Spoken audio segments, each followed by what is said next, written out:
Bueno, compañeros, muy buenas tardes para todos. Bien, ¿sí me escuchan, muchachos?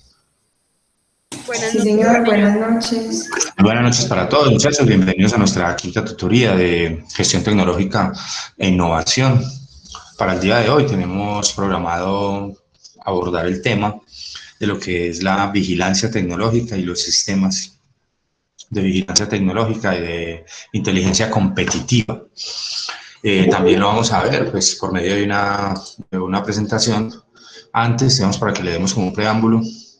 Y tenemos también, obviamente, programado el primer parcial vía cuestionario. Lo hacemos ahorita más tarde, nos ponemos de acuerdo. ¿Listo, muchachos? Listo, profe. Bueno, lo primero, entonces, como ustedes ya saben, es costumbre Sí, señor. el tutor Canzón con el tema de la participación, a ver quiénes han traído algunos temas que les haya llamado la atención y que quieran compartir con el grupo en este momento, muchachos.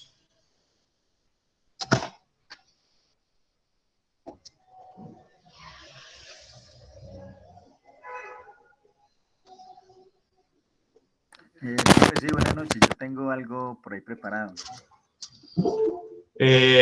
Hablo con Jorge William. Sí, correcto, sí, señor. Se le escucha un poquito, se le puede subir un poquito al... Voy a ver cómo lo subo, profe, ya le envié. Listo, Tona, yo voy a apagar aquí, yo voy a apagar el mío para que no le haga interferencia, ¿listo? Bueno, señor. Ahí me escuchan mejor. Sí, señor, hágale bien. Bueno, profe, sí, algo que averigüé fue como, habla de diez herramientas educativas digitales para facilitar la evaluación formativa, ¿sí? Entonces, es algo que se haría en línea y con plataformas, entonces me parece como muy llamado al tema, no sé, entonces voy a empezar con eso, ¿sí? Entonces, dice que entre esas 10 herramientas tenemos ED que es una herramienta en línea que permite a los docentes y estudiantes colocar elementos interactivos en un video preexistente o en un video propio, ¿sí? Lo puede bajar de YouTube, de la National Geographic, o sea, hay muchas partes donde puede bajar los videos y hacerle como algunos comentarios dentro del video, ¿sí? Para el aprendizaje de los compañeros. ¿Sí me están escuchando? Sí. Sí, señor, está perfecto. Bueno, la segunda sería Flipgrid, que es una plataforma, ¿sí? Bueno, quiero decir que la primera pues es una herramienta en línea, ¿sí? Y esta segunda ya es una plataforma de aprendizaje eh, que permite a los educadores hacer una pregunta a lo que los alumnos pueden contestar con un video. Y es una herramienta muy amigable porque puede utilizarse en cualquier nivel educativo, ¿sí? Otra sería Genially, que es una herramienta también en línea, que es para crear contenido interactivo. Y es una herramienta gratuita y con creaciones ilimitadas, ¿sí? La otra sería Mentimeter, que es un recurso digital también en línea para crear presentaciones interactivas en las que se incluyen cuestionarios de opción múltiple. Y pues hablo con este tema porque es que como habla de línea y todo, entonces es muy llamado a eso. La quinta sería Nearput, que es una aplicación disponible también en línea para crear presentaciones multimedia interactivas. Lo pueden hacer alumnos y profesores.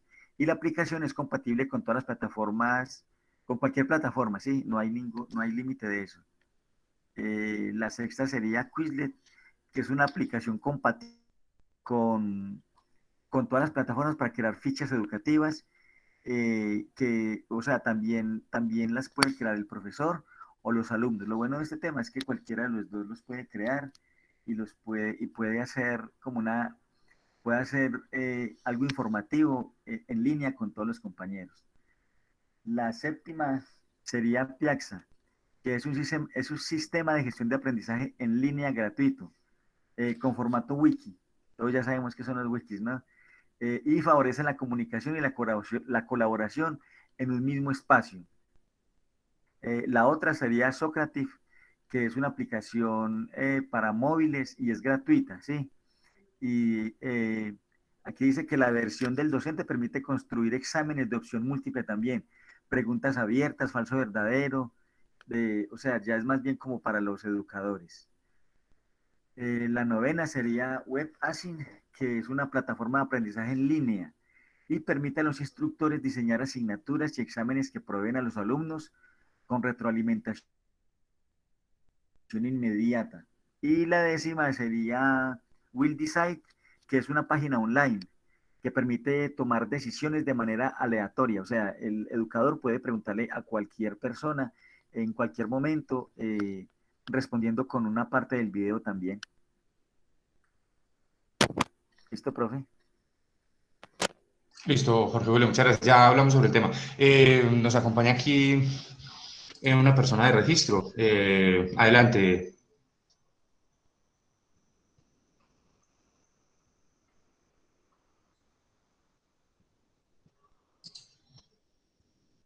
¿A quién tenemos de registro?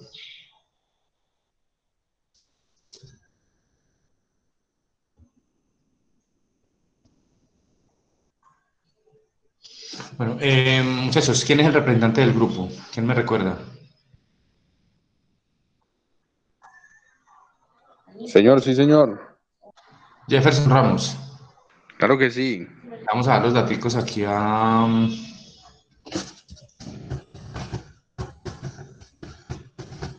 número de cédula. 1087 552 773 Y el celular. 320 788 Sí. 5605. Por ahí lo van a contactar de registro, por ahí te van las encuestas, creo. Listo.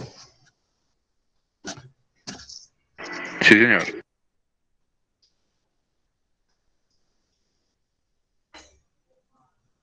Buenas noches. Amílcar. No, hablamos un segundo con lo que comentaba Jorge William. Sí, ese tipo, digamos, de tecnologías que se están desarrollando ahora, pues obviamente vinieron a salir ahora por el tema de la pandemia, pero yo pienso que la educación va a cambiar.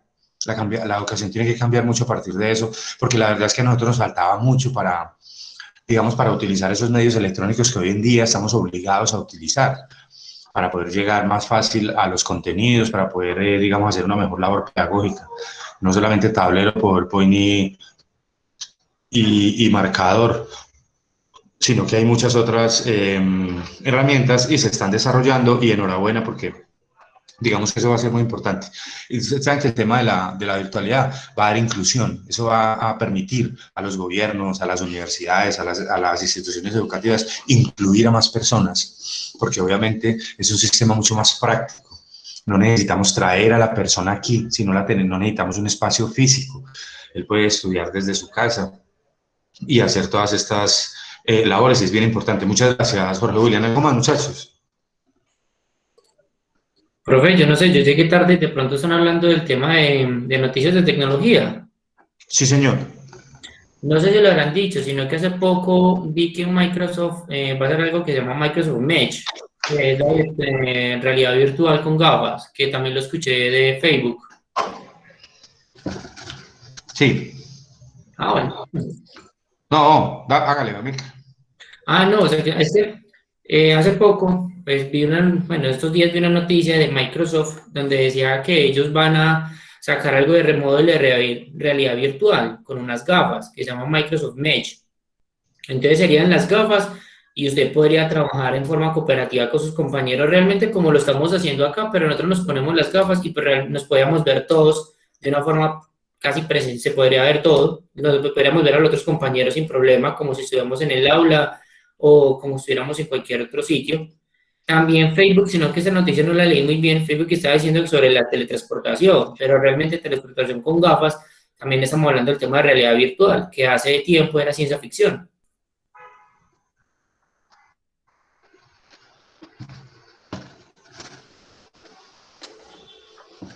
Eso es todo, Excelente. profe. Listo, Amílcar, excelente. Muchas gracias. ¿Algo más, muchachos?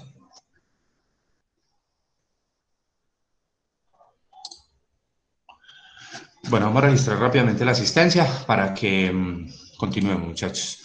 Luis Alberto Arango, Presente. Nelcy Lorena,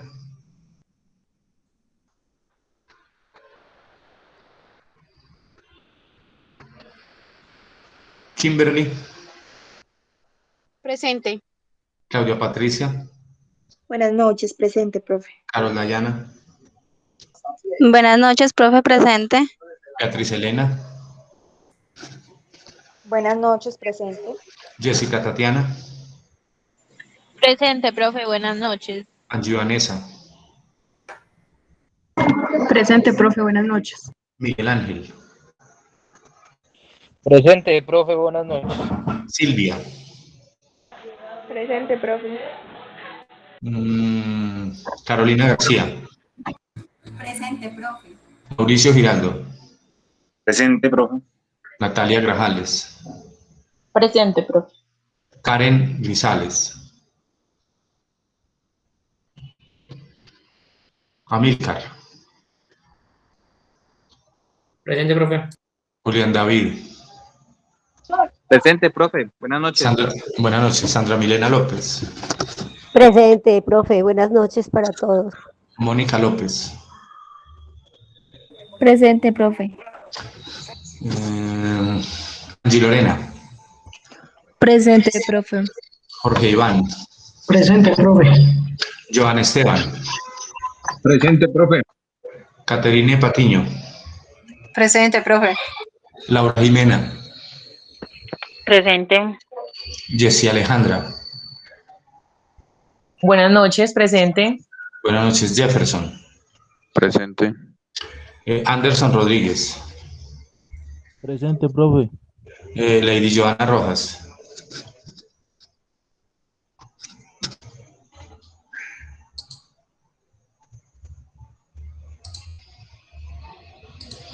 Viviana Salazar, Buenas noches, presente. Jorge William Serna. Sí, buenas noches, presente. Buenas noches, muchachos, muchas gracias.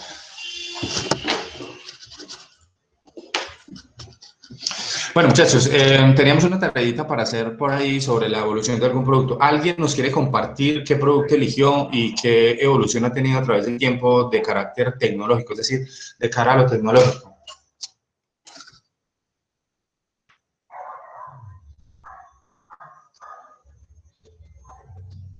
Yo, profe. Sí. Profe, yo la investigación la hice sobre la computadora. Sí. Entonces, pues si nos ponemos a mirar la historia de la computadora, vemos que pues ha tenido una evolución bastante considerable, tanto de los microchips que se usaron en la primera hasta la generación que va ahora. Vemos que pues el avance ha sido muy grande en tamaño, en procesamiento, en software, y vemos que es un producto, aunque muchos decían que la computadora iba a desaparecer, que no tenía, pues, que no iba a tener un futuro brillante y eso, vemos que es todo lo contrario. Antes todo tiende a que todo se va a manejar en una computadora. Todo el mundo en este momento carga una computadora en el bolsillo, un dispositivo móvil es una computadora portátil, y esa va a ser la tendencia. O sea, no, la persona que decía pues que iba a desaparecer la computadora se equivocó, porque realmente no es así. Es algo que yo creo que va a existir ya para siempre. Entonces es más o menos pues como el resumen de lo que yo hice en la investigación. Ya ahí en el trabajo pues está un poquito más amplia la información. Listo, Julián, muchas gracias. Sí, desde los tiempos de Alan Turing. ¿Quién se vio la película de Código Enigma?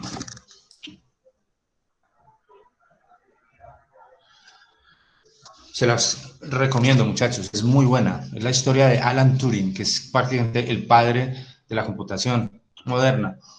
Y tiene, pues además de la historia muy bonita de lo que del trabajo que él hizo, también tiene una connotación, digamos, social importante por un tema de homofobia. Realmente es una muy buena película, se la recomiendo. Se llama Código Enigma. Desde allá, cuando eran esos aparatos inmensos, que la refrigeración costaba un infierno de plata, hasta lo que tenemos hoy en día, pasando por lo que tuvimos hace mucho tiempo. Digamos, yo inicié estudios hace muchos años de programación de computadores, por allá en los años 90.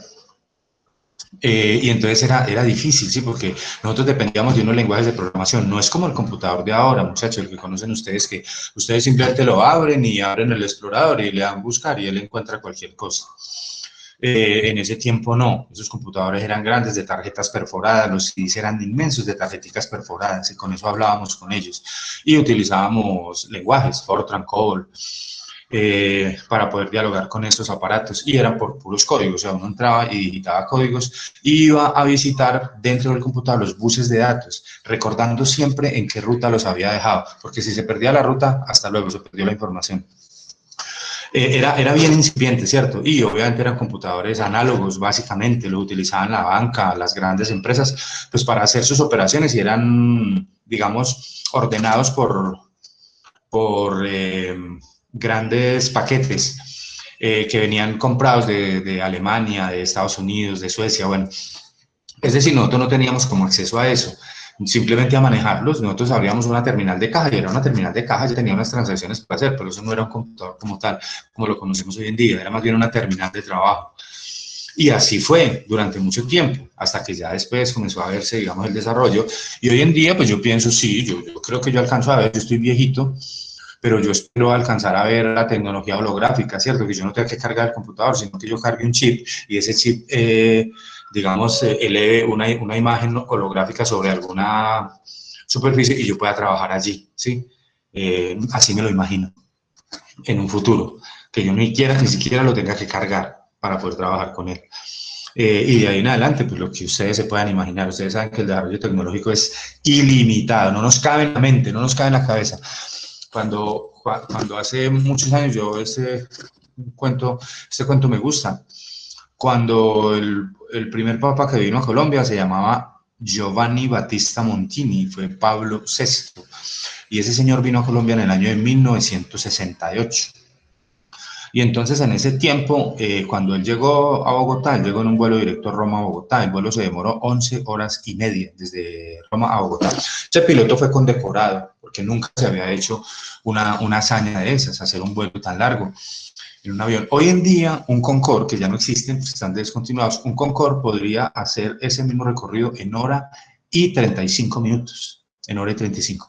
Entonces, cuando a alguien le dijeron por allá en el 68 que después iba a haber un avión que iba a hacer el recorrido en 1.35, en 1 hora 35 minutos, tal vez dijo, no, yo no creo, ¿cierto? Y tal vez al que le contemos hoy que ese recorrido tal vez más adelante lo va a hacer una nave en 22 segundos, en 22 minutos, en 10 minutos, tal vez no nos crea, ¿cierto? ¿Por qué? Porque nosotros somos incrédulos en el desarrollo tecnológico, nosotros no lo pensamos, pero así de rápido viaja la tecnología, y en la medida en que nosotros tengamos la mente abierta para aceptar, para asimilar, para comprar, para administrar esa tecnología, vamos a ser exitosos con eso. No sé si eso sea claro, muchachos. Sí, profe. ¿Algo más, muchachos? Sobre los trabajos sobre los trabajitos de la evolución. Venga, ¿alguien de los bien avesados se vio el video de la historia del afeitado o todavía no lo han visto? Yo no lo he visto. ¿La historia de qué, profe? La historia del afeitado, es un video que está ahí, pero está en la semana 6. Bueno, listo, ese lo vemos esta semana y lo discutimos la semana 6. Es una historia bien interesante sobre la historia de la máquina de afeitar. La historia del afeitado del hombre desde los tiempos, pues, de piedra, desde la era de piedra, hasta ahorita lo que tenemos, para que veamos cómo ha evolucionado ese negocio y cómo, digamos, cómo se ha dado ese desarrollo. Perdón, ¿a quién interrumpí?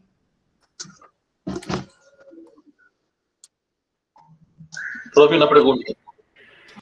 Sí.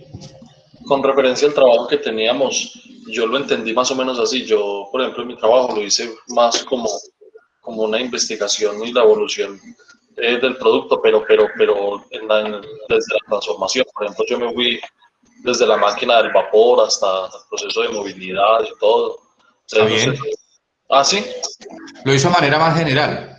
Sí, no enfocado producto, sino cómo se ha transformado las cosas en medio del tiempo, por allá de 1800, y me fui viniendo hasta llegar a lo que tenemos ahora. Está bien, Luis Alberto. Igual, de todas maneras, eso es desarrollo tecnológico, no puntual, pero sí general, pero está bien. ¿Algo más, muchachos?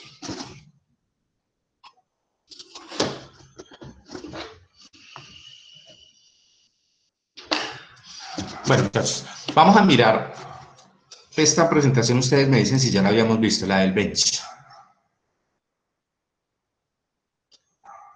¿Ya la habíamos visto o no? Profe, yo la veo. Ah, lo que pasa es que Todavía no ha compartí. cargado. Lo que pasa es que no ha cargado. Espera un segundo.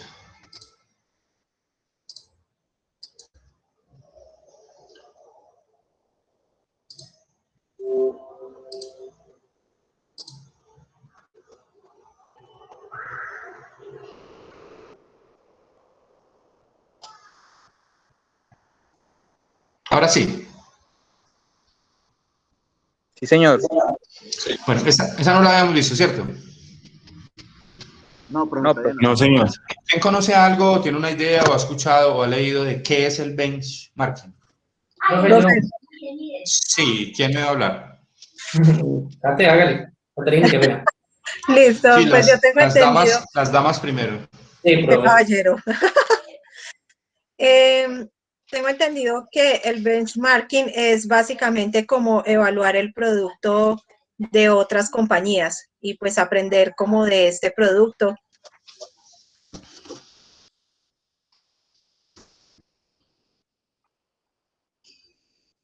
Sí, Pues es básicamente como lo que es mirar el desempeño, el comportamiento del producto y pues mirar qué nos sirve a nosotros como aprender. sí, excelente, eso es. ¿Qué otra cosa? Profe, pues el benchmarking, donde yo, pues el conocimiento que tengo es cuando usted analiza su competencia, realmente mira cuáles son sus debilidades, sus fortalezas, usted toma como tal las debilidades que tiene y si usted es una competencia directa de ellos, pues yo lo veo de la manera de que usted mejora sus fortalezas o convierte la debilidad de ellos en una fortaleza mía. Por ende, pues los clientes me los estaría trayendo más no por copiar, porque en ocasiones lo que hace el benchmarking es que las personas solo copian a la competencia. Listo, muchacho, ¿algo más? Bueno, miren, Yo lo entiendo sí, como una empresa pequeña tomando como una referencia de unas empresas que ya llevan una larga trayectoria, una experiencia, entonces toman como lo mejor de ellos para enfocarse en lo que ellos están haciendo. sí, también eso forma parte de lo que es el bench. Bueno, miren, vamos a ver en el benchmark, esto lo vamos a hacer muy rápido. ¿Por qué lo vamos a ver? Pues porque tiene que ver con vigilancia tecnológica. El benchmarking ha sido mal llamado a través de la historia el espionaje industrial, pero no tiene que ver con espionaje, tiene que ver con temas de comparación.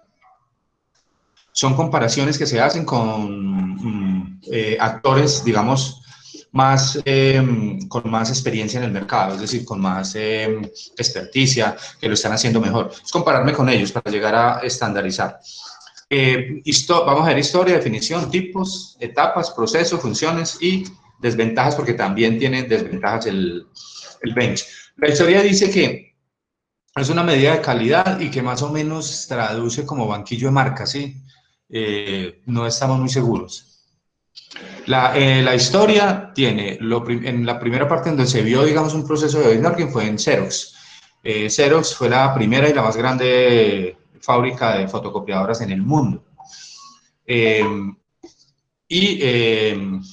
Hoy en día está reconvertida, hace muchas otras cosas.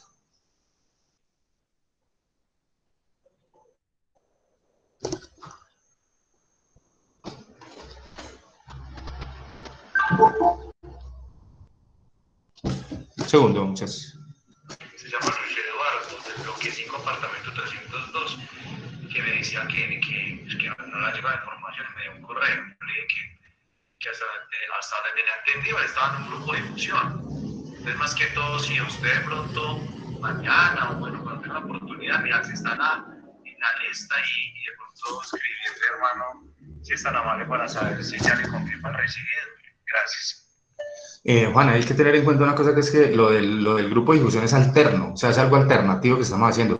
Las convocatorias se dejaron físicas para cada una de las casas, para cada uno de los apartamentos. O sea, ya de pronto que el arrendatario no lo haya entregado, que no haya querido hacer el favor, pues bueno, pero técnicamente ellas se entregaron fue físicas. Lo que estamos haciendo ahora es como repasar.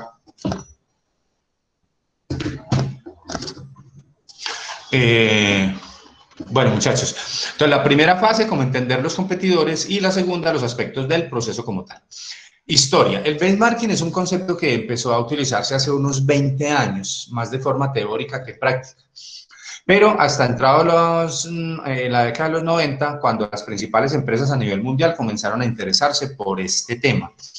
La definición, el benchmarking es el proceso continuo de medir productos, servicios y prácticas contra los competidores más duros o aquellas compañías reconocidas como líderes en la industria. Entonces miren que es la práctica de medir, como de comparar, como de...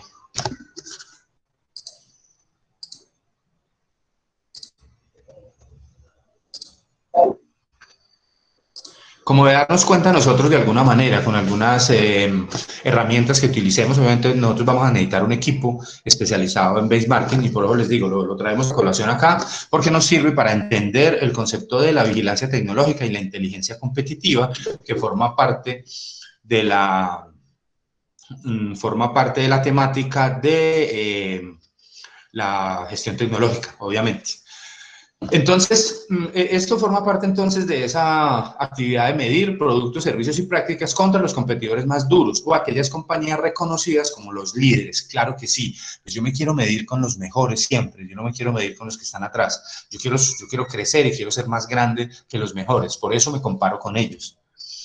Otro concepto podría ser un proceso de comparación y medición de las operaciones o procesos internos de una organización versus los de un representante mejor de su clase y de su sector. Los diferentes grados de eficiencia y eficacia registrados entre los diversos sectores de una misma empresa hacen posible la aplicación de procesos de benchmarking internos y descubrir así las mejores prácticas de la organización. ¿Qué quiere decir esto? Que además de comparar esas prácticas, esos productos, esos procesos con unos referentes de mercado que están adelante, que son líderes, también hay una manera de hacer bench al interior de la organización. ¿Por qué? Pues porque habrá algunas áreas que sean funcionales y que tengan algunos temas, digamos, que coincidan en algunos objetivos y que tengan alguna diferencia en operación. Sí lo podemos hacer, claro, de manera interna y descubrir así las mejores prácticas de la organización como tal.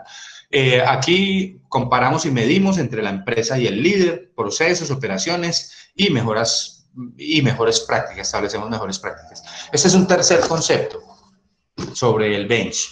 Es un proceso sistemático, continuo de investigación y aprendizaje para evaluar los productos, servicios y procesos de trabajo de las organizaciones que son reconocidas como representantes de las mejores prácticas con el propósito de realizar mejoras organizacionales. Entonces tenemos aprendizaje de mejores prácticas, investigación de productos, servicios y procesos. No solamente nosotros investigamos o comparamos productos. En ocasiones, por ejemplo, hace muchos años, cuando se daba la competencia de calidad de japoneses y americanos, ¿qué hacían los japoneses? Los japoneses compraban un radio americano y lo desbarataban todo. Y lo analizaban pieza por pieza, ¿sí? Así lo hacían. Y luego lo construían con otros materiales, con otras mejoras, con otras aplicaciones y tal. Y así aplicaban el benchmarking. Ese sí era puro, ese sí era, digamos, copia como tal, ese sí era espionaje.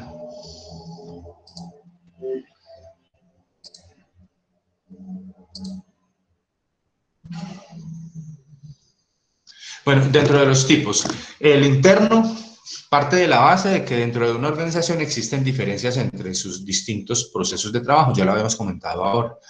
Algunos de ellos pueden ser más eficientes y eficaces que los de otras áreas de la misma empresa. Es decir, yo puedo comparar los procesos de cartera, con tesorería, con producción, con recurso humano, con bodega, bueno, con todos los departamentos de la empresa y puedo copiar, sí, me puedo comparar y puedo llegar a establecer que hay algunas diferencias y que las podemos homogeneizar o las podemos optimizar para mejorarlas. El competitivo identifica productos, servicios y procesos de los competidores directos de la empresa y los compara con los propios. Este es benchmarking puro, en esencia como tal.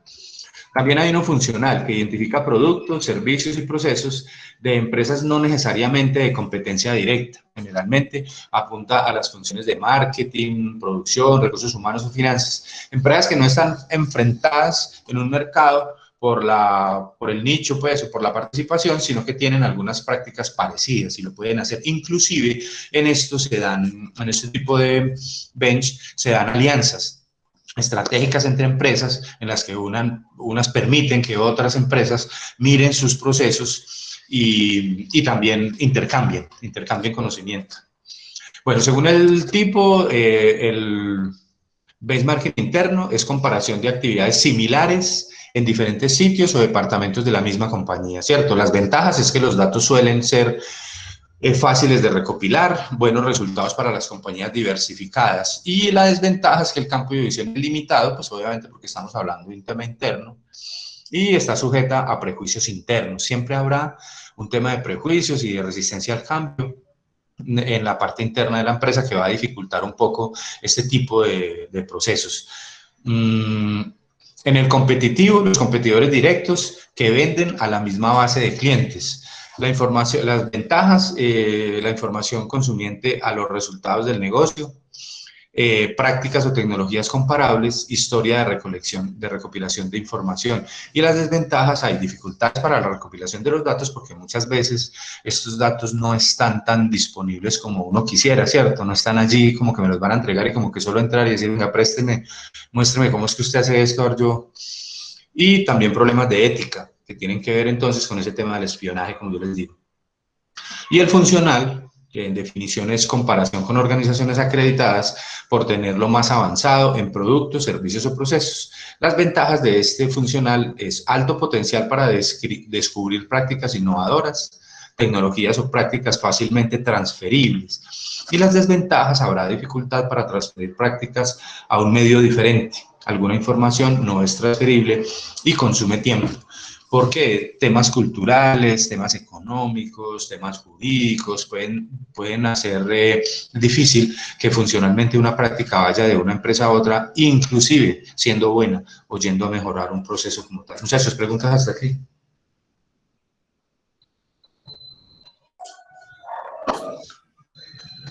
No. Bueno, y en el genérico, este genérico permite descubrir prácticas alternativas que aparecen en otros sectores y aplicables a nuestra organización. Suple las carencias del benchmarking funcional, que se centra tan solo en la función y no en el proceso. Los cambios más considerables se dan cuando la función no es una barrera para la mejora. Es decir, este también es igual que el funcional, pero incluye el tema de procesos que deben ser genéricos a dos empresas como tal. Bueno, dentro de las etapas de aplicación del benchmarking, tenemos la primera es determinar a qué se le va a hacer benchmarking, o sea, cuál es el área, cuál es el producto, cuál es el proceso, qué es lo que necesitamos hacer. Lo segundo es formar un equipo de benchmarking. Lo tercero, identificar los socios, es decir, dónde vamos a conseguir la información, cuál va a ser ese competidor fuerte del cual nosotros vamos a tomar esa referencia o esa área, si es que estamos hablando de benchmarking interno. Recopilar y analizar la información de benchmarking, hacer lo que llamamos la minería de los datos. Y por último, pues actuar, ¿cierto? Poner en marcha ya todo lo que hayamos conseguido en información, pues ponerlo en marcha dentro de la empresa. Lo primero, entonces, determinar a qué se le va a hacer benchmarking. Es importante aquí definir quiénes son los clientes para la información del bench, quiénes están interesados, qué área. El cliente identifica las necesidades específicas de información, el cliente establece un límite de tiempo para concluir la investigación. Con frecuencia este cliente proporciona los fondos o el apoyo para la actividad de benchmarking, identificar los factores críticos del éxito y, por último, el diagnóstico de la primera etapa. La segunda, en formar el equipo de bench. Pues en esto habrá que escoger un equipo, digamos, para hacer benchmarking, pues no podemos mandar al mensajero ni al señor de las vueltas, no, tiene que ser unas funciones específicas y unas responsabilidades, digamos, especiales. No sé, habrá personas allí que sepan de mercadeo, que estén capacitadas para esto, que tengan, digamos, alguna habilidad para desarrollar ese trabajo, porque no es sencillo, eso no es sencillo. Eso no es como ir a la otra empresa a preguntar, venga, ¿usted cómo hace esto? No, eso tiene su CUI, eso tiene su proceso como tal. Identificar los socios es la identificación de los recursos de la información, búsqueda de las mejores prácticas, búsqueda de los socios del benchmarking operativo, otras fuentes de información. Recopilar y analizar la información, lo que les decía ahorita, la minería de los datos, seleccionar los métodos apropiados para selección de la información, recopilación, organización, análisis de esa misma información, todo pura minería de datos. Y por último, actuar, que es producir un informe, presentación de resultados a los clientes del bench, comunicar los hallazgos, buscar oportunidades para mejorar productos, procesos para aprender, llevar a la organización, estimular los refuerzos para reiniciar el ciclo. Sí, hermano, pero pues una es la que usted dice y lo otro, mira lo que pasó con este señor Danilo, que a un poder ahí no lo entregaba mi hermano. Entonces, el tema, yo pienso que ya a partir del lunes es que, pues yo, como yo las cosas, usted continuará. Yo creo que pues, usted hace un trabajo bien y una vez pues como corregir esas cosas para que haya más orden y más, digamos, como más comunicación, que le informen, no sé, reunirlos. Yo recuerdo que esta señora en su ocasión los reunía. Pues venía alguien ahí y reemplazaba ahí temporalmente, ¿cierto? Unas horitas de pronto, pero bueno, no sé de qué manera, o reunir primero a dos y luego a otro, para que, bueno, se me fue mucha comunicación. Pero no, sí, es eso, sino que es para quitarle también las cosas a los propietarios. Ah, a mí no me llegan, sí, aparte de física, también que les llegue el WhatsApp y que estén ahí enterados, ¿cierto? Simplemente es eso, hermano, ya usted mirará como usted lo evalúe y conveniente. Profe, qué pena.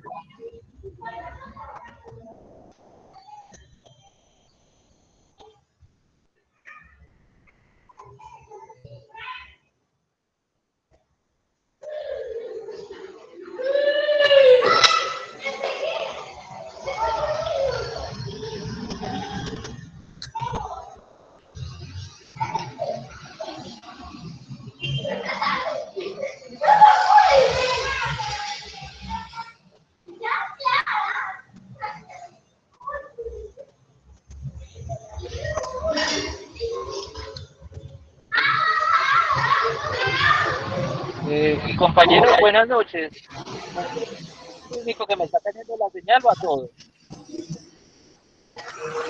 No se escucha como bien.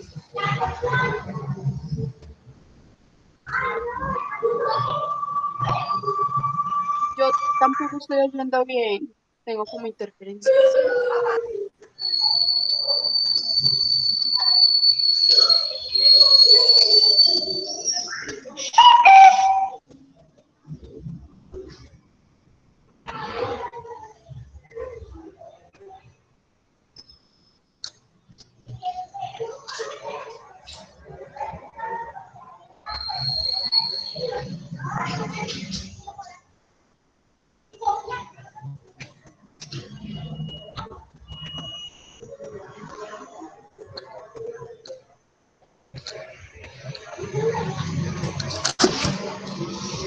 Un segundo, niños, por favor.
Muchachos, qué pena con ustedes.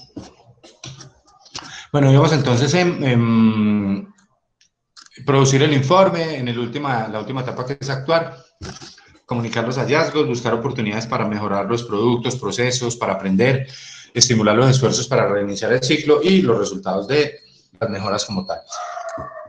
¿Sí me están escuchando, niños? Sí, profe. Profe, estamos escuchando. Sí, profe.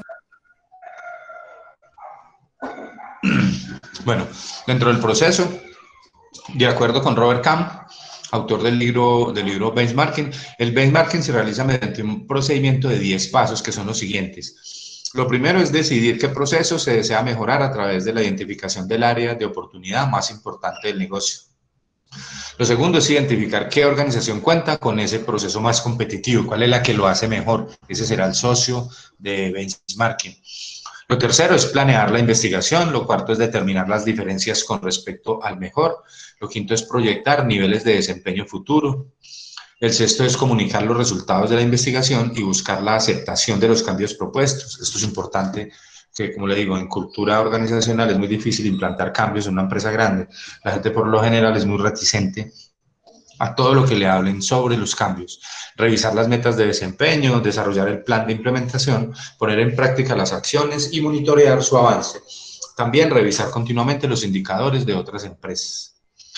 Dentro de las funciones y usos, definir los mejores procesos para ser aplicados, mejorar los productos, servicios y procesos como tal, identificar la posición competitiva de la empresa. Esto es muy importante, por ahí les he hablado sobre una herramienta que se llama Boston Consulting Group, que mide el crecimiento del negocio como tal frente al posicionamiento de la empresa. Eso es un dato que es importante sacar, porque le da una idea a la empresa de cuál es su posición en el mercado, y eso es importantísimo saberlo. Incrementar la efectividad y eficiencia de los procesos, establecer objetivos alcanzables y dinámicos, medir el desempeño de la compañía, proyectar tendencias futuras en la industria. Eso es importantísimo, lo vamos a ver ahorita en un tema que se llama la proyectiva de los negocios, cómo nosotros debemos tratar de estar previendo ese futuro cercano, mediano o lejano, hacia dónde tiende la tendencia tecnológica del mercado para poder estar a la vanguardia, establecer prioridades para las oportunidades de mejora, proporcionar mejoras competitivas y crear una cultura de mejoramiento continuo, algo parecido a lo que llaman los japoneses el Kaizen, que es el proceso de mejora continua. A toda hora es una cultura organizacional que le enseña, digamos, o le transmite a cada funcionario de la empresa la idea de que permanentemente debe estar analizando cada proceso, por pequeño que sea, para incluirle mejoras. Y obviamente, pues esto es retribuido, eso no es gratis. Objetivo. El objetivo principal es suministrar a las personas en cualquier área o nivel de actividades la experiencia, el conocimiento, los métodos y los instrumentos para analizar la operación, conocer los líderes de la industria, aprender de los mejores y ganar en ventaja competitiva. ¿Por qué haríamos un proceso de benchmarking? Dice, los métodos de trabajo, cuando los métodos de trabajo no son competitivos, cuando la presión de la competencia aumenta, cuando los clientes se quejan frecuentemente de nuestros productos, cuando la compañía está perdiendo participación de mercado, según ese posicionamiento que hablábamos ahora, cuando la forma de hacer las cosas no ha cambiado en muchos años, ¿sí? Estamos haciendo lo mismo hace mucho tiempo. Porque existe complacencia con respecto a la posición de liderazgo, estamos tranquilos, estamos bien, estamos relajados. Existen procesos mejores en otras partes, se desea rediseñar los procesos de la compañía y se desea superar a la competencia. Desventajas que tiene el benchmarking: es un proceso muy costoso. Generalmente se requiere recurso humano capacitado, lo que les decía ahorita, ya no vamos a mandar al mensajero a averiguar, no, hay que mandar un equipo especializado. Proceso largo, continuo, que requiere muchas horas. Hombre, no es un proceso que deba elegirse cuando se investigan cuestiones rutinarias o de baja o mediana importancia. Debe reservarse a cuestiones de importancia vital, es decir, no le voy a hacer benchmarking a cualquier cosa, sino a temas muy importantes dentro de la empresa como tal. En conclusión, el estudio del benchmarking va a servir como una herramienta que permita mejorar el desempeño de los negocios, de manera que sean más competitivos y puedan tener éxito en un mercado cambiante y global como el que trabajamos hoy en día. Muchachos, preguntas sobre el benchmarking.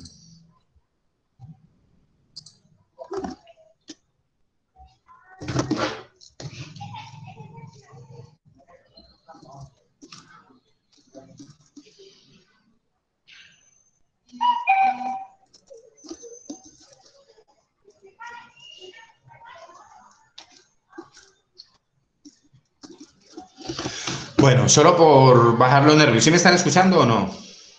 Profe, sí, le estamos Listo, pues, bueno, profe, una vamos preguntita. a la temática del módulo. Nosotros hemos quedado en esta parte ahora 8 días. Ustedes que tienen tan buena memoria, nos habíamos quedado en estábamos hablando de gestión tecnológica en Colombia, hablamos de todo ese entramado, digamos, que tienen esas entidades que se dedican a promover de alguna manera la ciencia, tecnología e innovación en Colombia, como Colciencias, como el Departamento Nacional de Planeación, como Bancoldes, como el SENA, como las entidades internacionales. Y hablamos también de unos ecosistemas de emprendimiento que estaban sugeridos allí, que eran en Medellín. ¿Cierto que sí, muchachos? Sí, señora, sí. Bueno, sobre eso quedaron algunas dudas, preguntas. ¿Quieren aportar algo más o arrancamos? No, profe, está bien. Profe, una pregunta. O sea, el examen en plataforma dice que se activa a las 8 y tiene 30 minutos. O sea que Sí, a las señor. 8 el examen hasta las 8:30. Sí, señor. Ya. Hasta lo que hemos visto hasta la clase pasada. Sí, hasta la clase pasada, sí. Solo hasta la clase pasada. Y pues nada que no esté en el módulo. Tienen que leer bien la pregunta, léanla bien, pero tranquilos que eso está ahí, ¿sí? Mejor dicho, eso es pelea de tocho y guayaba madura.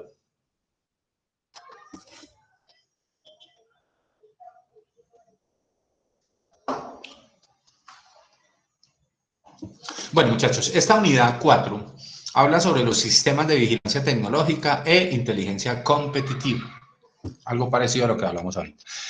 La vigilancia tecnológica se encarga de detectar, ya sea en revistas, en web, en páginas, en blog, en ferias, con proveedores o con clientes, analizar, difundir mediante boletines o bases de datos, comunicar, aprovechar nuevos materiales, nuevos procesos y soluciones de problemas que encuentre en un mercado como tal. Esos tipos de vigilancia son: el primero, la vigilancia competitiva, que es con los competidores potenciales y actuales. O sea, es digamos, la tarea de estar allí mirando a ver qué es lo que ellos están haciendo.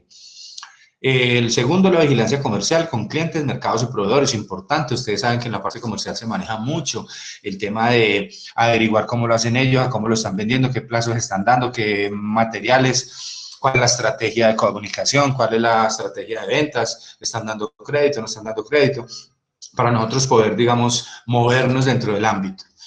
La vigilancia tecnológica, que son las tecnologías disponibles y emergentes que yo podría utilizar. La vigilancia del entorno, como la sociología, la política, las reglamentaciones, medio ambiente, etc. Esa vigilancia del entorno, pues, tiene que ver con estar alerta a lo que pueda suceder en el macroentorno, aunque no sea de mi resorte. Es decir, si hay una reforma tributaria y los impuestos suben, eso no está dentro de mi resorte, sí, yo no puedo solucionar eso. Si hay una pandemia y las ventas bajan, pues eso no está dentro de mi resorte, sí. Sin embargo, yo tengo que estar permanentemente vigilando ese entorno para saber, digamos, de alguna manera, qué puedo hacer para contrarrestar esos efectos como tal. El objetivo general, entonces, es identificar los componentes del sistema de vigilancia tecnológica y, como objetivos específicos, manejar las herramientas de prospectiva de los negocios, prospectiva tecnológica, identificar el concepto de transferencia de tecnología, identificar los conceptos de propiedad intelectual, patentes y derechos de autor. En el tema 1, entonces, vigilancia tecnológica, vamos a decir lo siguiente, muchachos. Esa vigilancia tecnológica hace referencia al grado en que la empresa se preocupa por analizar y estudiar el desarrollo tecnológico que se produce en su sector industrial y en el entorno en general, en el país, en el sector, en Latinoamérica, en la ciudad, así como el modo en el que dicho desarrollo repercute en su actividad particular. Esa vigilancia tecnológica constituye de este modo una herramienta básica para la innovación, en la búsqueda sistemática de nuevas ideas, en especial cuando la empresa mantiene una actitud ofensiva. ¿Cuándo mantenemos una actitud ofensiva? Cuando somos seguidores de un mercado que es más grande, de un líder que es mucho más grande. Nosotros tenemos una actitud siempre ofensiva porque le estamos tratando de arañar una parte del mercado que él tiene y que nosotros la queremos también. Por eso vamos y le hacemos vigilancia tecnológica. Es un proceso organizado, selectivo y permanente de captar información del exterior y de la propia organización sobre ciencia y tecnología. ¿Para qué? Para poder visualizar el futuro y tomar decisiones con menor riesgo, con menor nivel de incertidumbre y poder anticiparse a los cambios. Ojalá digamos, lo pudiéramos hacer, pero la finalidad última de la vigilancia tecnológica por medio de la prospectiva es adelantarnos a los cambios del entorno para poder tomar decisiones más, digamos, más apropiadas o más a tiempo. Esa inteligencia competitiva, por otra parte, aparte de la vigilancia tecnológica, también hablamos de inteligencia competitiva, es el proceso de obtención, análisis, interpretación y difusión de información de valor estratégico sobre la industria y los competidores que se transmite a los responsables de la toma de decisiones en el momento oportuno. Es decir, es mirar básicamente lo estratégico de la industria, de la empresa, del negocio, del sector como tal, para entregarle esa información a los responsables de la toma de decisiones, pues para que ellos obviamente hagan su tarea. Esa vigilancia tecnológica es un elemento básico del sistema de I+D+I, investigación, desarrollo más innovación, ya que permitirá centrarse en los desarrollos que son críticos para una organización y subcontratar los de menor importancia. Es decir, yo ahí le hago gestión y le invierto dinero, pues obviamente lo que hablábamos ahorita con el BENS, pues a cuestiones críticas como tal, a negocios pesados, a lo que tiene importancia para la empresa, y el resto, pues yo lo puedo contratar por aparte. También permitirá identificar a los mejores socios tecnológicos, es decir, los mejores en el mercado, los que aprovechando, digamos, sus desarrollos tecnológicos, yo puedo minimizar el esfuerzo en I+D+I. Es una manera de hacerlo. Esa inteligencia competitiva retroalimenta continuamente la planificación estratégica. Tiene que ver, digamos, y recordemos que cuando hablamos de estratégico, no hablamos de cosas importantes solamente, sino que hablamos de futuro. Hablamos de sostenibilidad en el tiempo, de visión de futuro, de observar cómo vamos a estar en 5 años, en 10 años. Y es como darle la capacidad, digamos, a la empresa de señalar cambios, analizar tendencias, reacciones, estrategias de la competencia, nuevas amenazas y oportunidades que nos permitan desarrollar las acciones que hoy tenemos que hacer. ¿Para qué? Para lograr esa posición estratégica que estamos persiguiendo en adelante.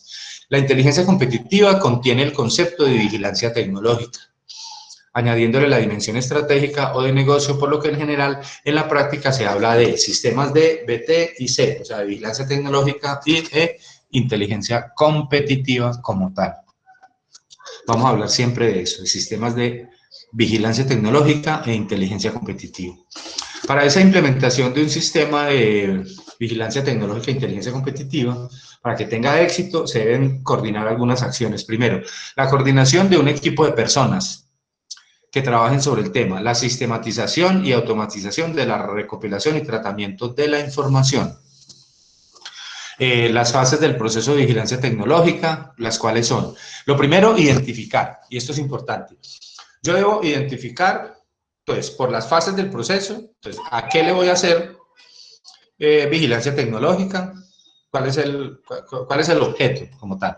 Luego, obtener esa información como tal, luego analizar, luego difundir, luego usar y luego proteger. Miren que cuando yo digo después de usar, digo proteger. ¿Por qué? Pues porque yo también, después de que yo logro conseguir esa información, yo la quiero proteger. Así como el otro la quería proteger, yo también la quiero proteger.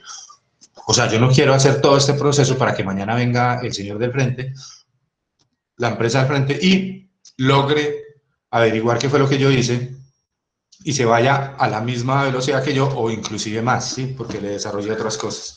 Entonces, estas son las fases: identificar, obtener la información, analizarla, difundirla, usarla para la toma de decisiones y también después de eso, proteger esa información como tal. Bueno, este segundo tema habla de la prospectiva como tal. ¿Quién recuerda de pronto qué es prospectiva? ¿O ya lo han visto en algún otro curso? Profe, pues prospectiva es lo que, o sea, es la visión de futuro, lo que, como uno se quiere dentro de 6, 7, 10 años y traerlo al momento para aplicarlo y lograr estar dentro de 5 años donde me imaginé. Sí, eso está bien, muchas gracias. Sí, la perspectiva es eso. La perspectiva es proyectar en retrospectiva. Es decir, es ir de allá, del futuro, hacia el presente, y no del presente hacia el futuro como vamos en proyecciones normales. Cuando hacemos proyección normal, nosotros simplemente tomamos unos datos hoy y los calculamos hacia el futuro y nos vamos hacia allá. En prospectiva hacemos lo contrario, o sea, nos fijamos una idea en el futuro y nos devolvemos desde allá de manera retrospectiva y construimos hoy, con esa visión de futuro, por medio de unas herramientas, las actividades que tenemos que desarrollar para lograr esa visión de futuro. Eso es prospectiva. Miren que la podemos hacer en cualquier ámbito de la vida, no solamente en el empresarial, nosotros también lo podemos hacer. Por ejemplo, ¿dónde se ve usted en 5 años?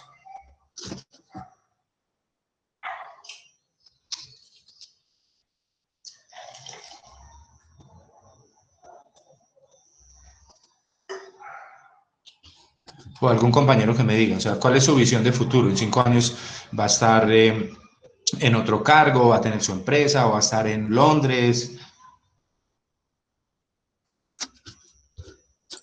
Profe, pues yo creo que la idea de capacitarse y todo eso, por eso elegí administración de empresas, pues porque es como independizarse y tener su propia empresa. Listo, ¿tú vas a constituir una empresa de qué? Yo siempre he querido como el tema de comidas y me parece que acá en Pereira no hay nada como, o sí hay algunos, pero muy pocos, restaurantes de comida saludable. Sí. Y ahorita con el tema fitness, que todo es como una moda de eso, me parece como un negocio muy chévere. Excelente. Entonces digamos que tú en 5 años quieres ser dueña de tu negocio, de un negocio muy grande, de comida muy saludable, tal vez tener varios puntos en la ciudad, ¿cierto que sí? Sí. Bueno, entonces la tarea de la prospectiva es, con esa visión de futuro, devolverte hasta hoy y decidir hoy, o sea, determinar hoy qué es lo que tienes que hacer para llegar allá.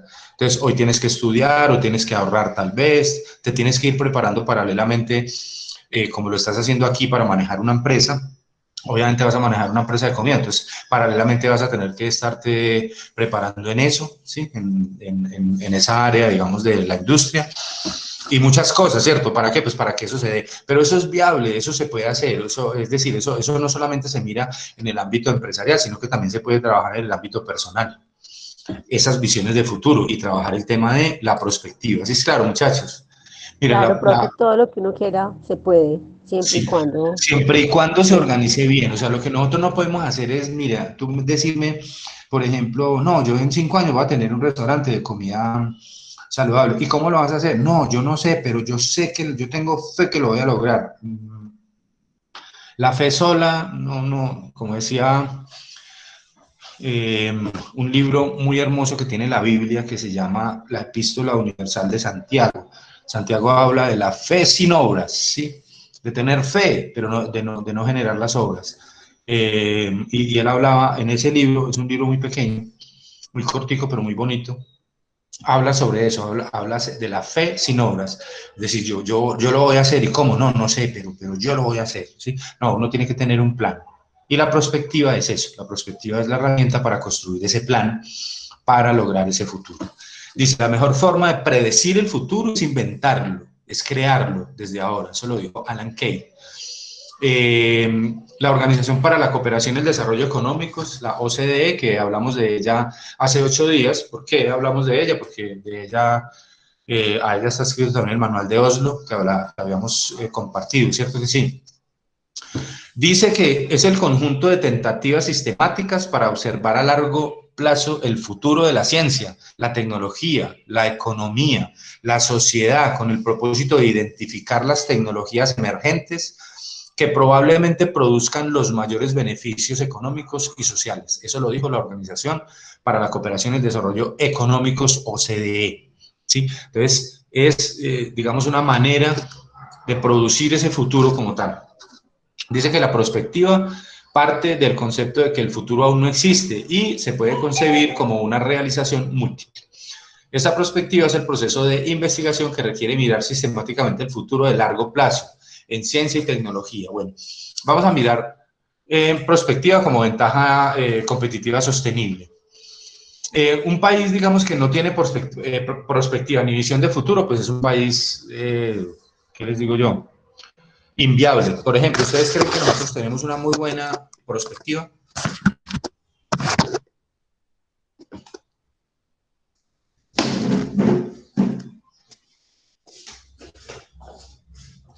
país tenemos una excelente perspectiva. ¿Cómo? Tenemos muy buena perspectiva. Sí. ¿En qué sentido? Profe, pues en ese sentido pienso que... Bueno, escucha.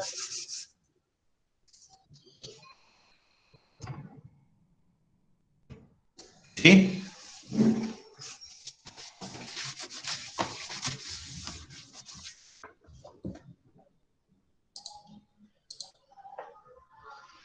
Niños.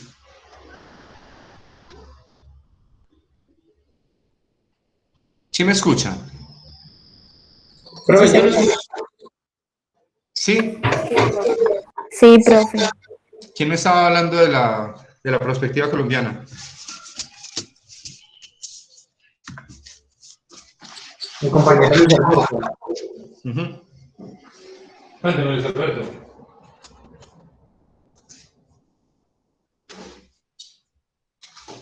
Profe, en el chat del WhatsApp están escribiendo los compañeros que no han podido ingresar. ¿Cómo? En el chat del WhatsApp están escribiendo los compañeros que no han podido ingresar. Pues a ver, yo en este momento no tengo invitaciones para probar. Les tocaría volver a ingresar. Es el mismo link, ¿sí? Si quieren lo repetimos, se los vuelvo a mandar al grupo. Eso no cambia para nada. Pero no tengo en este momento invitaciones.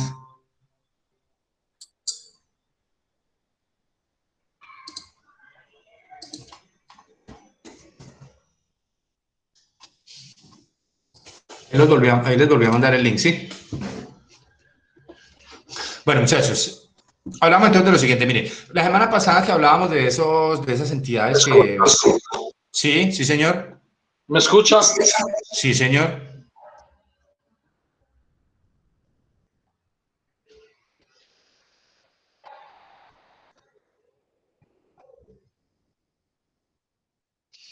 Hablábamos de esas entidades que forman parte de ese entramado de la gestión tecnológica en Colombia. Hablamos de una en particular, que es del gobierno. ¿Se recuerda? Hablábamos del Departamento Nacional de Planeación. ¿Sí recuerdan? Es un organismo que está adscrito a la Presidencia de la República, o sea, a la rama ejecutiva. Entonces uno pensaría que ese departamento debería estar orientado hacia el tema de la prospectiva, ¿sí? Ellos deberían tener claro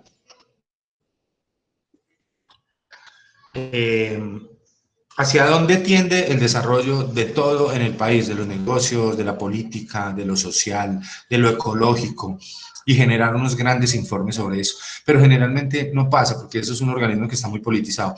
Lo que les quiero decir es que sí debería, digamos, para un país tener una visión de progreso, una visión de futuro, y no estar a toda hora apagando incendios y cada 2 años haciendo una reforma tributaria porque no nos alcanzó la plata, como nos toca a nosotros. También nos dice que una persona sin perspectiva es una persona sin futuro, que fracasaría, ¿cierto? Si yo no tengo claro ese norte y qué es lo que estoy haciendo para conseguirlo, seguramente voy a fracasar. También dice que la perspectiva no busca adivinar el futuro, sino construirlo. No es adivinarlo, sino construirlo, es diferente. Cuando yo proyecto desde atrás, desde datos anteriores hacia futuro, yo estoy adivinando de alguna manera, ¿sí? Estoy tratando de pegarle unos datos. Cuando yo hago prospectiva, no, estoy tratando de construir ese futuro. Esa proyección se da de aquí en adelante, y esa proyección es contraria a lo que es prospectiva. El pronóstico forecasting es la valoración con cierto grado de confianza de una tendencia en un periodo dado, es decir, es proyección. El forecasting es proyección, es hacia futuro. Yo miro unos datos en el pasado y digo que más o menos como se comportaron en el pasado se van a comportar en el futuro. Diferente al pronóstico foresight, que dice que es un panorama de los posibles futuros escenarios que no son improbables a la luz de las causalidades pasadas y de la interacción entre las intenciones de las partes interesadas. Cuando hablamos de los futuros escenarios que no son improbables, nosotros siempre tenemos que trabajar en prospectiva, tenemos que estar dentro de los pocos probables de los muchos posibles. ¿Cómo les explico esto? Es posible que yo me gane el baloto, muchachos.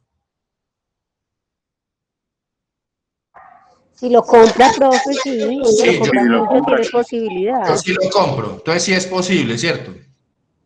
Hay por allá una posibilidad muy remota, pero la hay. Pero es posible. Sí. Sí, lo que pasa es que es muy poco probable. ¿Sí me hago entender? Entonces yo me debo mantener en perspectiva dentro de unos pocos probables que realmente se puedan dar, porque hay muchos posibles, hay muchos escenarios posibles, pero pues hay unos que son, no sé, son demasiado difíciles que se den. En cambio hay unos que posiblemente se den. Entonces yo debo mantenerme en eso. Entonces, en los pocos probables dentro de los muchos posibles. El tema 3 de esta unidad nos habla de la perspectiva tecnológica entonces. Y dice que esta perspectiva es un proceso sistemático que analiza el estado actual y las perspectivas de progreso científico y tecnológico, lo que hablábamos ahorita.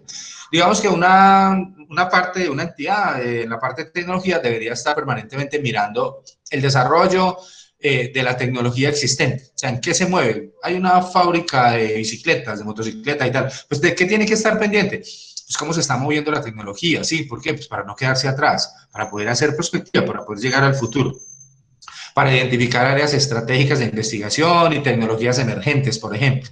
La finalidad de esa perspectiva tecnológica es facilitar la toma de decisiones, obvio. Conseguir información que me dé a mí una idea de cómo se va a mover el negocio hacia el futuro para tomar las decisiones ya. Las que yo tengo que tomar ahorita para poder llegar a ese futuro. Por eso estamos hablando de perspectiva como tal. Y también nos dice que esa perspectiva tecnológica es un proceso colectivo de análisis y comunicación entre expertos.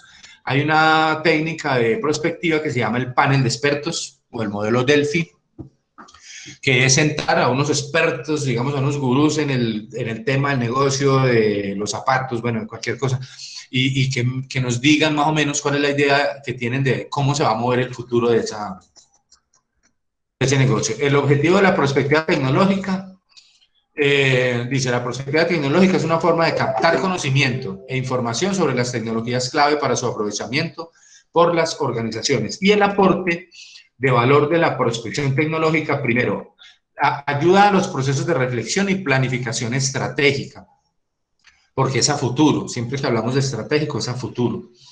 El suministro de información relevante, comprensible y a tiempo respecto al entorno competitivo y aplicable en diferentes funciones de la gestión de la organización, empresa, territorio, etc. La profundización en el conocimiento de tendencias, alternativas tecnológicas y su priorización, la difusión de una cultura de innovación y de creación de futuro en el interior de la organización, empresa o territorio. Y por último, la preparación de la organización, empresa o territorio en el ámbito del cambio organizacional ante los cambios profundos que puede experimentar.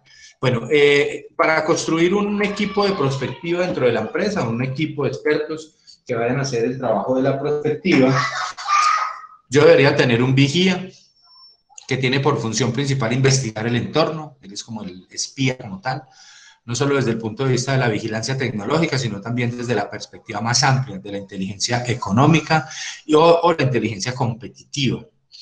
Debo tener un jefe de proyecto, que es el que va a liderar todo el proyecto como tal. Debo tener un académico, ¿sí? Una persona que conoce la teoría, una persona que viene de la universidad por lo general, que maneja los métodos o técnicas y los grandes autores de los estudios de prospectiva. Debo tener un senior, que es un auténtico profesional de la prospectiva.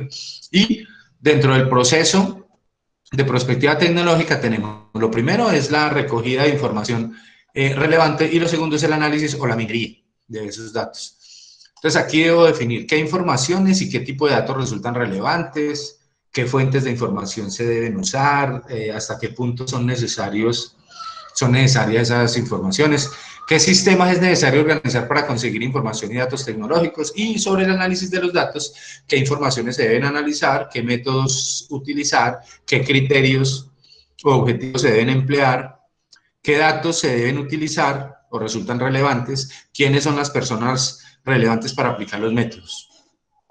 Y dentro de las técnicas de prospectiva tecnológica, muchachos, saben que pasamos un poquito rápido por eso, porque yo sé que ustedes ya esto se lo leyeron y se lo saben de memoria, porque esto también es para esto se evalúa en el segundo parcial, ¿cierto que sí, niños?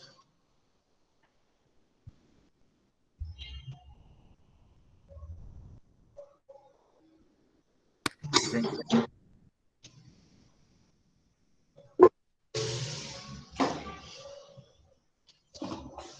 Bueno, entonces existen los métodos o técnicas exploratorias, que son contrarias a la prospectiva, es decir, son análisis de datos históricos que me dan la idea de cómo se van a comportar unos datos futuros. Tenemos, por ejemplo, la curva de Nance, los ciclos, la extrapolación de tendencias, ¿sí? No se utilizan mucho, se mencionan solamente porque no son de prospectiva propiamente, sino que son más bien de proyectiva. Y ya los métodos o técnicas normativas, que son los métodos o técnicas, empiezan proponiendo el estado deseado o posible en el futuro. Estos ya hablan de prospectiva como tal. El primero es el método Delphi, que les comentaba ahorita. Es un panel de expertos que se sientan, se consiguen, se les brinda información y ellos, de alguna manera, nos entregan a nosotros como el conocimiento que tienen sobre el negocio y cómo se va a mover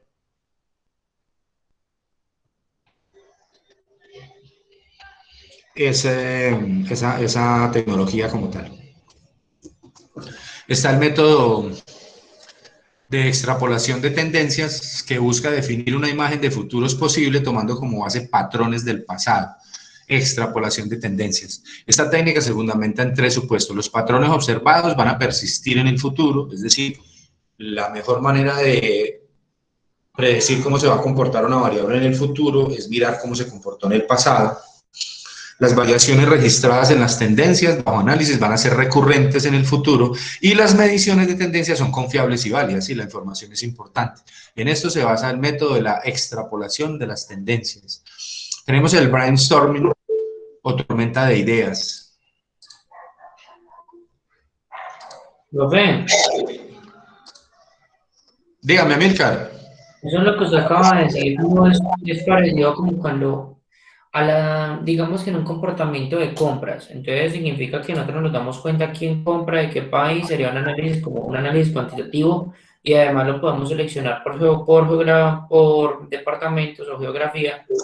Eso sería como tener una base de datos y a la estadística arroja más presupuesto mirando esa parte.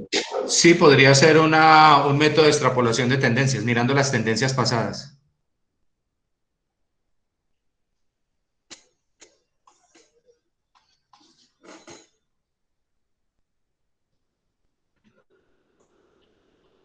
Amílcar. Sí, señor. Dígame. No. Solo quería como que tener el contexto de esto.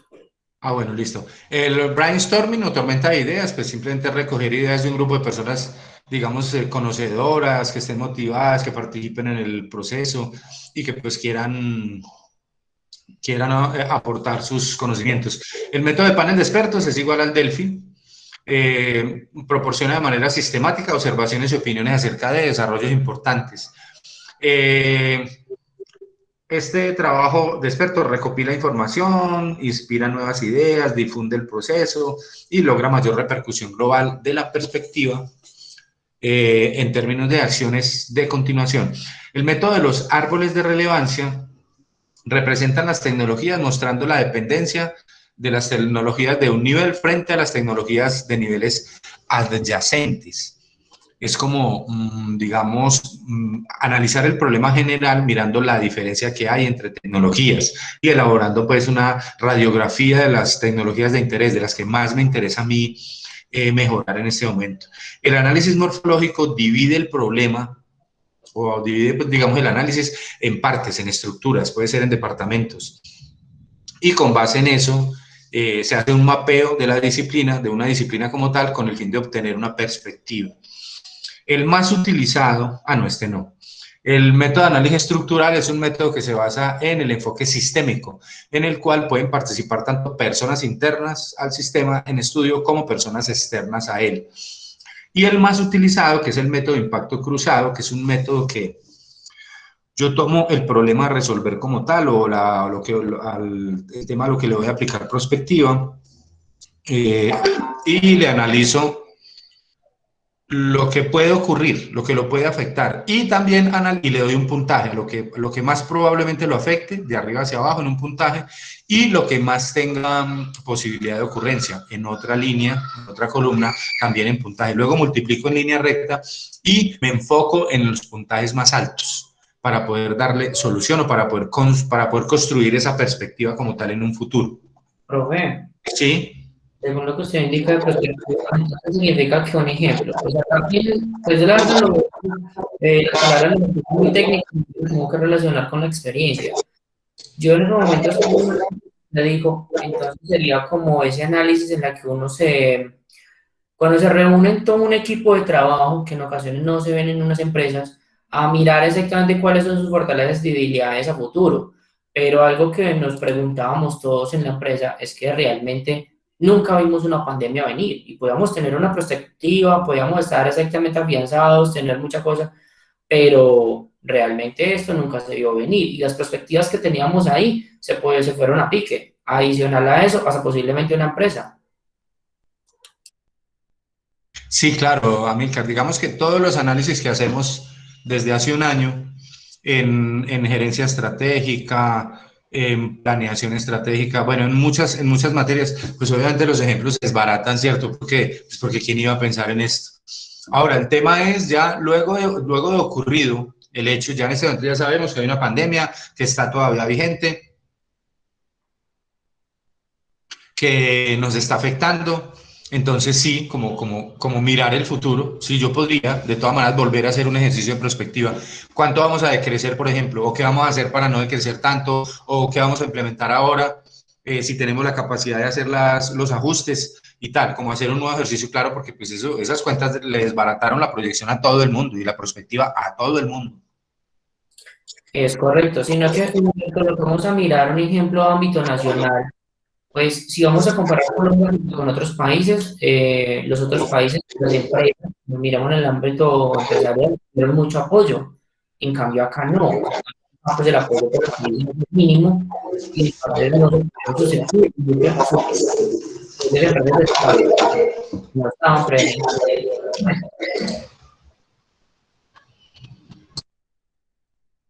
Hay diferencias en eso. Sin embargo, mire que el país se sigue endeudando para cubrir con los compromisos. Esta mañana leí un artículo en que el país se va a endeudar otros 35 millones de dólares. 35 mil millones. ¿Cómo? Sí, y bueno, a medida de pasando una noticia, no le presté mucha atención porque la que el presidente Duque estuvo en Barranquilla entregando no sé cuántos millones de pesos o dólares que para poder mejorar en Barranquilla, la verdad. Y creo que están mirando mucho de la parte tecnológica, también que van a fomentar el trabajo para las personas, bueno, a los jóvenes que no tenían experiencia. Entonces realmente nos vamos endeudando. Colombia tiene una deuda que realmente es muy grande y nos seguimos endeudando. Y ese PIB que nosotros tenemos, pues, supuestamente hasta hace muchos años, en el 2013, teníamos el PIB más alto que se podía conocer. La pregunta es, ¿qué ocurre? Ahora una reforma tributaria, ¿qué es lo que quieren hacer? Le están colocando la reforma fiscal social, que realmente sí, quieren ayudar, quieren devolver IVA, pero es que es tan sencillo como eso, profe. La tecnología, usted cuando va a comprar en un supermercado grande, tiene su número de cédula para que la factura le quede a su nombre. No. Yo realmente es muy poco. Uno cuando dicen, es que yo acumulo puntos, venga. Pero entonces, ¿cómo le van a devolver el IVA a esas personas si no tienen ese registro de las compras? Sí, es una buena pregunta.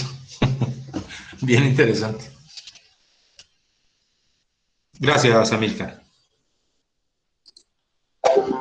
Bueno, muchachos, les decía que este método de impacto cruzado, digamos, es el que más se utiliza porque mide la relevancia, digamos, de la probabilidad o del evento con la posibilidad de ocurrencia. Bueno, vamos a dejar por tema hasta aquí.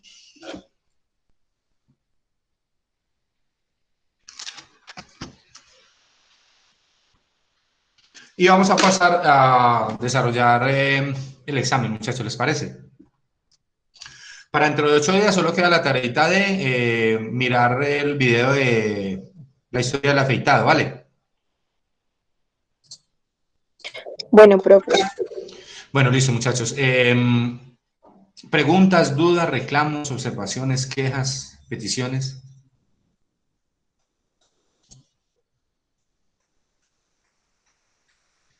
Profe, Sí.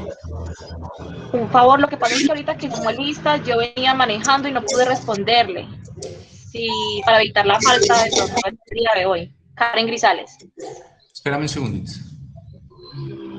Sí, porque así mismo también me quedó con falta, creo que fue la pasada o la antepasada que se me fue la energía y me llamaron de la U.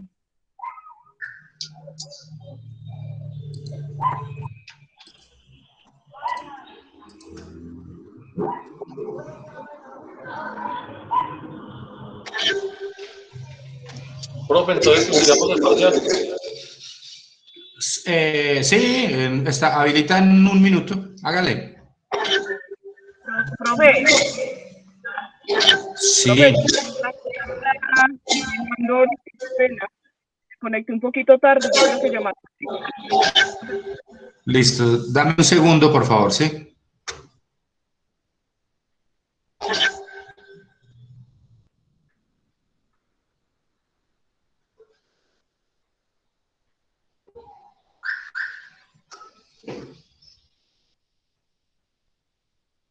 Listo, Karen. ¿Quién más? Yo, profe. Gracias. ¿Quién? Lady Joana Rojas. ¿Quién más? Profe, Nancy Lorena Ávila. Listo. ¿Alguien más?